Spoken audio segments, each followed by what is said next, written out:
सांगोला येथील बसस्थानक हे मोठं बसस्थानक आहे आणि या बसस्थानकामधून दररोज शेकडो बसेस ये जा करतात. त्यामुळे प्रवाशांना येथे नेहमीच त्यांची वर्दळ असते.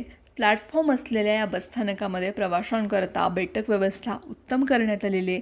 मात्र येथे रात्री अपरात्री चोरटे आणि तळीरामांचा नाहक त्रास हा प्रवाशांना सहन करावा लागतोय. विशेषतः महिलांच्या पर्स, गळ्यातील दागिने, मोबाईल लुटीच्या घटनांमध्ये दिवसेंदिवस वाढ होते.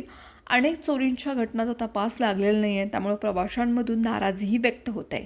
सांगोला बसस्थानक इथे गर्दी नेहमी सुरू असते. बसस्थानकाच्या बाजूला मोठं सुलभ शौचालयाची इमारत आहे, परंतु या ठिकाणी जायला प्रवाशांना वेळ मिळत नसल्यानं उघड्यावरच लघुशंका केली जाते आणि याकडे कोणाचंही लक्ष नाही आहे.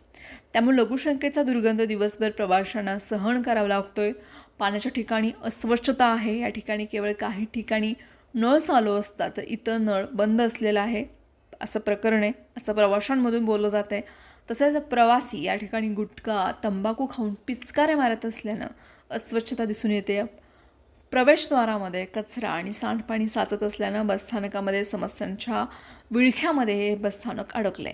येथे प्रवाशांची लूटमार होऊ नये म्हणून पोलीस चौकी आहे, मात्र येथे पोलीस कर्मचारी थांबत नसल्यानं गर्दीचा फायदा घेत चोरटे प्रवाशांच्या, विशेषतः महिला प्रवाशांच्या सोन्याचे दागिने, पर्सची चोरी करत असल्याच्या घटना या सातत्यानं घडत आहेत.